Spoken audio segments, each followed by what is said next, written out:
슈퍼버그에 대해서 메카시 지금 김미정 옹김의 책을 쭉 이어서 봅니다. 터스키키 생체 실험이라 게르하르트 도마크가 유망해 보이는 설파닐 아마이드를 발견하기 몇 주 전에 미국 정부는 본드레흐라는 미국인 의사에게 특별한 임무를 부여했다. 1932년 가을에 35세의 본드레흐는 한 실험의 성인 피험자를 모집하러 엘레베마주 터스키키로 갈 마음이 있는지 의사를 타진받았다. 본드레흐에게 주어진 과업은 매독에 걸리고도 치료를 받지 않은 25세에서 60세 사이의 흑인 남성을 모집하는 것이었다. 코르코나사 모양의 균에 의해 생기는 매독 감염은 통증 없는 발진에서부터 생명을 위협하는 수막 위험에 이르기까지 각종 증상이 나타날 수 있다. 이들 엘레베마의 소장농은 혈액검사, X선 검사, 마지막으로 매독균이 뇌에 도달했는지 판단하기 위한 요추 천자 검사를 받으며 인간 기니피그 역할을 하게 되었다. 6개월 예정이었던 본드레흐 박사의 실험은 감염자들에게 알리지 않았지만 애초에 치료를 제공할 의도가 없었으므로 저렴하고 간단한 프로젝트였다. 그에게 연구 과제가 맡겨진 당시 매독 치료제는 비소와 선의 혼합제가 쓰였다. 그래서 한때 매독의 원인과 치료법은 비너스와의 하룻밤과 수은과 함께하는 일생으로 묘사되었다. 그 치료법이 조금이나마 효과가 있으려면 1년에 수십 차례 혼합 비율을 바꿔서 치료제를 준비해야 했고 재발도 흔했다. 이 지역에서 진행 중이던 연구의 연장인 본드레흐의 프로젝트는 치료를 받지 않은 매독 환자들이 어떻게 되는지 알아내기 위해 시작이 되었다. 그는 이 임상 연구가 감염병 연구와 정부 지원 인체 실험에 큰 진전을 가져오리라고 믿었다. 피부과와 매독학 전문가인 본드레흐는 미국 공중보건원에서 가장 재능 있는 장교 중에 한 명이었으며 치료를 받지 않은 매독 감염자에게 나타날 수 있는 치명적인 합병증인 심혈관 매독 분야의 교육을 받은 몇 안 되는 의사 중에 한 명이었다. 따라서 그는 터스키키 연구의 현장 책임자 후보로 적격이었다. 그가 남부를 향했을 때 터스키키가 속한 엘레베마주 메이컨 카운티의 주민은 약 3만 명이었으며 그 중에 82%가 흑인이었다. 비옥한 검은 토양 때문에 블랙 빌트로 알려진 이 지역의 주택은 대부분 적절한 바닥재나 실내 배관이 없었다.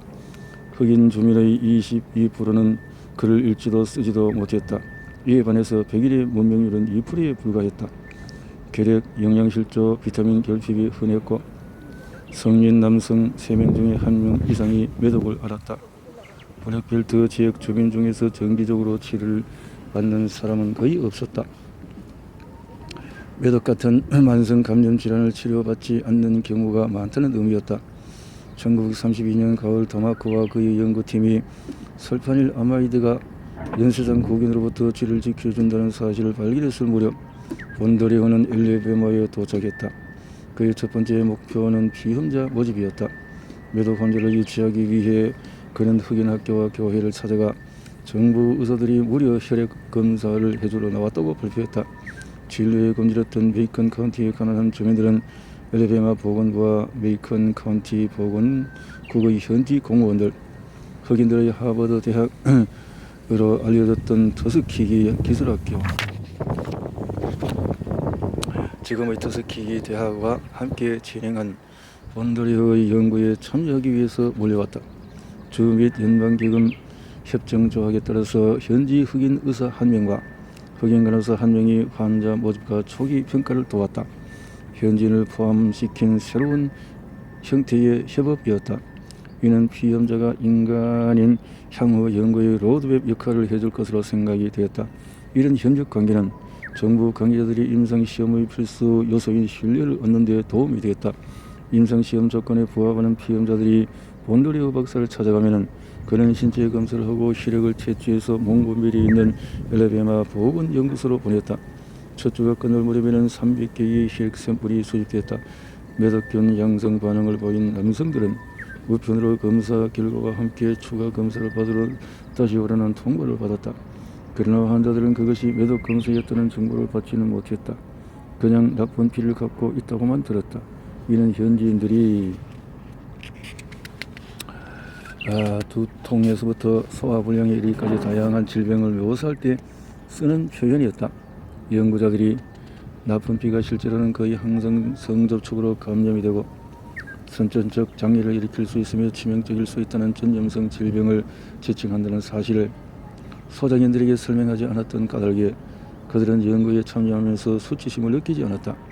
여성들은 성생활 이력을 솔직히 밝히지 않으리라고 추정되었으므로 실험에서 제외되었다.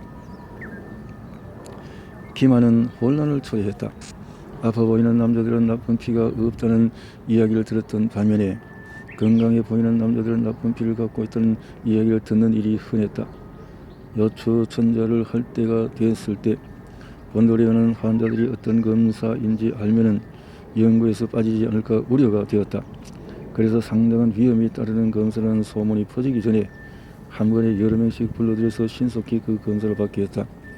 그는 환자들에게 요추천자의 세부 사항은 가능한 한 알리지 말아야 한다라고 동료 의료진에게 말했다. 요추천자 후에 통증과 세역 증상이 나타난다는 소문이 퍼지자 본도레오는 그 검사가 치료를 위해서라고 환자를 깨웠다. 그는 환자들에게 이런 내용의 공식 서한을 보냈다. 이것은 매우 특별한 검사이며 검사 후에 치료를 견딜 수 있는 몸 상태라면 특별 치료를 받게 될 것입니다. 한 동료는 본도레오에게 니그로를 얽어 넣는 병지를 쓴 그의 재간을 칭찬했다. 괴력이 효과를 발휘한 덕에 곧 그는 하루 최대 20건의 요추 천자를 하게 되었다.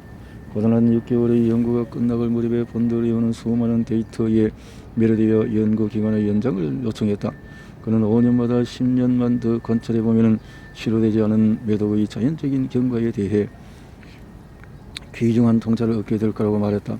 하지만 그의 상사들은 그의 주장에 설득당하지 않았고 1933년 5월에 연구를 종료할 것을 권고했다. 그때 운명이 끼어들었다. 예정되었던 연구 종료일부터 한 달 후에 본도리오의 상사가 퇴직하면서 그가 성병부서의 책임자로 승진하게 된 것이다. 본도리오가 지휘봉을 잡으면 연구는 계속될 것이다. 더 중요하게는 연구 종료 날짜도 못 박아두지 않았다.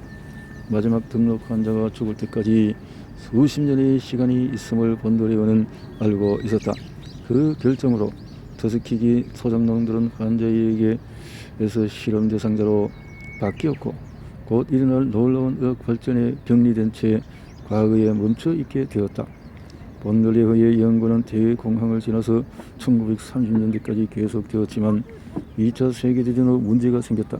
많은 터스키기 남성이 입대 절차를 밟는 동안에 매독 검사에서 양성 반응이 나왔고 참전하기 전에 치료를 받도록 명령받았기 때문이다. 본도리오 박사는 지역징병위원회 의장에게 연락해 자신의 피험자는 그런 치료조차 제외해달라고 했다.